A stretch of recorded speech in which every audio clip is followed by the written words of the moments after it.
Hello मेरे प्यारे छात्रों, कैसे हो? उम्मीद है अच्छे होंगे। देखिए आज का जो सवाल है ये है, जो 45 डिग्री पर सभी त्रिकोणमितीय अनुपात का मान ज्ञात करें।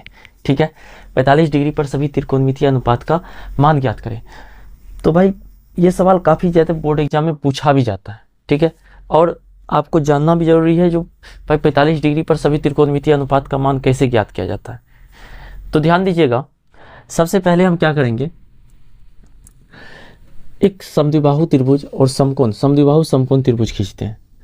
भाई आप जानते हैं समद्विबाहु समकोण त्रिभुज, समद्विबाहु त्रिभुज का गुण जानते हैं, क्लास 9 में पढ़े भी होंगे, नहीं जानते ध्यान दीजिएगा। समद्विबाहु त्रिभुज उसे कहते हैं जिन त्रिभुज की दो भुजाएं आपस में बराबर होती है। जिन त्रिभुज की दो भुजाएं आपस में बराबर होती है उसे समद्विबाहु त्रिभुज कहते हैं। समद्विबाहु त्रिभुज के बराबर भुजा के सम्मुख कोण भी बराबर होते हैं। मान के चलिए हमने एक समद्विबाहु त्रिभुज इस तरह से बनाया, तो इनकी दो भुजाएं, मान के चलिए यह भुजा और यह भुजा बराबर है, यह ए है, यह बी है, यह सी है। तो ध्यान दीजिएगा यह कोण भी आपस में बराबर होता है, यह कोण भी आपस में बराबर होता है। यह कोण अल्फा है तो यह कोण भी अल्फा होगा। ठीक है, अगर आपको कह दे यह 160 डिग्री है या 160 डिग्री है तो इन दोनों कोण का मान कितना होगा? तो त्रिभुज के तीनों कोणों का मान 180 डिग्री। भाई 160 डिग्री यही है तो इन दोनों का योग कितना होगा? तो आप कहिएगा इन दोनों का योग 80 डिग्री होगा सर।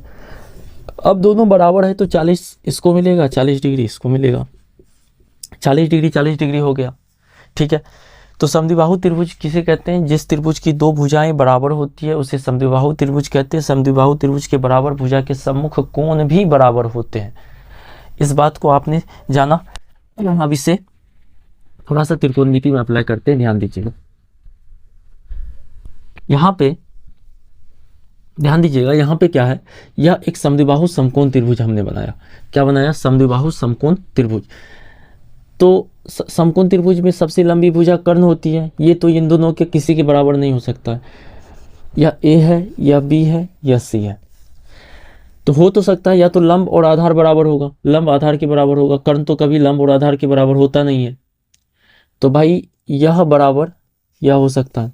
ठीक है, और यह 90 डिग्री। ठीक है भाई, यह 90 डिग्री, क्योंकि समद्विबाहु समकोण त्रिभुज की चर्चा हमने की है।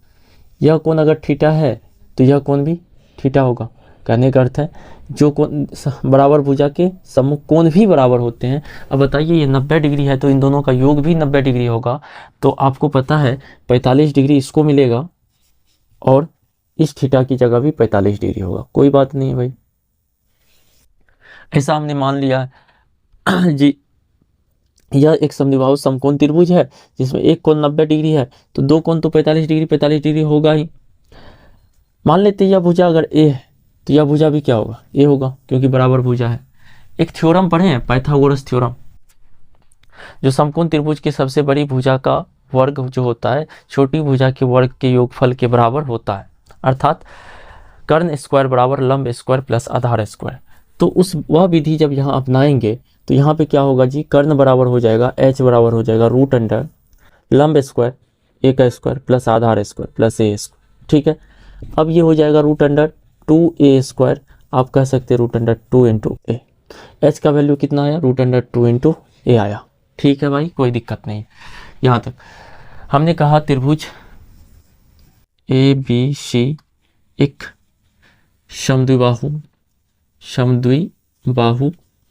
समकोण त्रिभुज है, समकोण त्रिभुज है। ठीक है, तो क्या होगा?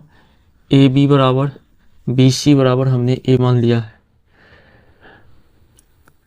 ए सी बराबर क्या आया है? ए सी बराबर एच है तो यह आएगा रूट अंडर ए स्क्वायर प्लस ए स्क्वायर आया है, जिसका value root under 2a square होगा, क्योंकि पाइथागोरस थ्योरम यहाँ अपनाना है। ये रूट अंडर 2 इंटू ए हो गया। ठीक है, अब देखिएगा भाई, हमको यहाँ से अगर कहें लंब क्या होगा, अगर इसको थीटा माने तो लंब ये हो जाएगा, लंब बराबर क्या होगा? ए हो जाएगा, और आधार भी क्या होगा? ए हो जाएगा, आधार भी क्या हो जाएगा? ए हो जाएगा। तो भाई ध्यान दीजिएगा, अगर हम कहें यहाँ से साइन 45 डिग्री तो आप कहिएगा साइन 45 डिग्री सर P/H होता है, और P कहते हैं लंब को, H कहते हैं कर्ण को, आधार को बी कहते हैं। भाई ये p/h होता है, तो बताइए p कितना है, तो p का मान a है और h का मान √2a है। a से a कैंसिल, 1/√2 क्या निकला, sin 45 डिग्री का वैल्यू, sin 45 डिग्री का वैल्यू 1/√2। अब cos 45 निकालते हैं भाई। cos 45 अगर निकालें तो क्या होगा, आप कहिएगा सर b/h होता है, b का वैल्यू कितना, तो b का वैल्यू भी a ही है।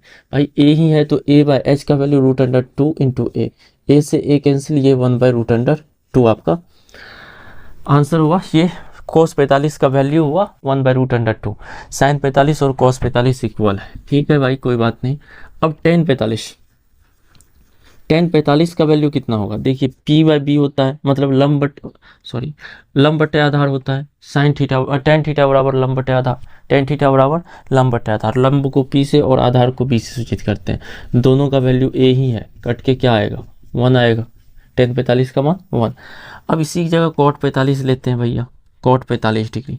आप कहिएगा सर tan का जस्ट ऑपोजिट होता है, ये b/p होता है, आधार बटे लंब होता है, आधार भी है और लंब भी है, a से a कैंसिल, 1 आ गया।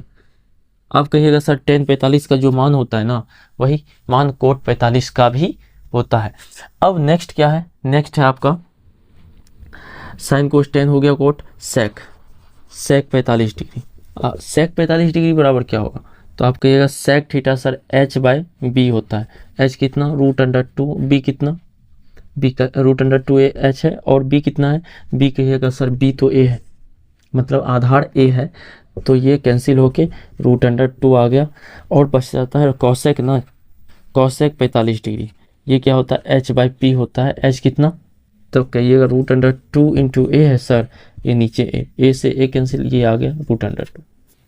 ये दोनों का भी वैल्यू बराबर है, अर्थात जो sin 45 का मान है वही cos 45 का मान है, और जो क्या कहते हैं tan 45 का मान है वही cot 45 का मान है, जो sec 45 का मान है वही cosec 45 का मान है। अर्थात हम कह सकते हैं sin 45 डिग्री बराबर cos 45 डिग्री बराबर 1/√2, और tan 45 डिग्री बराबर cot 45 डिग्री बराबर 1, और sec 45 डिग्री बराबर cosec 45 डिग्री बराबर √2।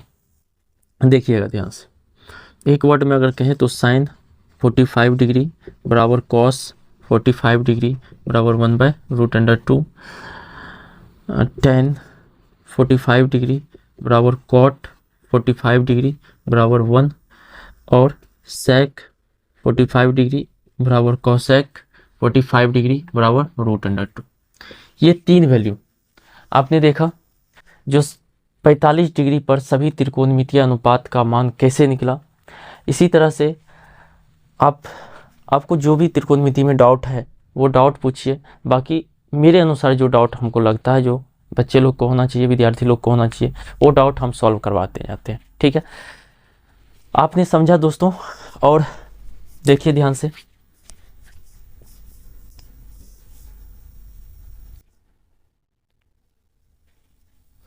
एक बार इसको घर पे जाके ना खुद से प्रयास कीजिएगा, बनेगा आपसे, ठीक है। तो आज के लिए इतना ही रखते हैं, धन्यवाद। अगर वीडियो अच्छा लगे तो चैनल को सब्सक्राइब कीजिए, वीडियो को लाइक कीजिए और शेयर कीजिए अपने दोस्तों के पास। कमेंट कीजिए, जो भी दिक्कतें हैं उन दिक्कतों को कमेंट कीजिए, उस दिक्कतों पे वीडियो बनाएंगे, सॉल्व करेंगे उसको, ठीक है। आज के लिए इतना ही, धन्यवाद, ठीक है।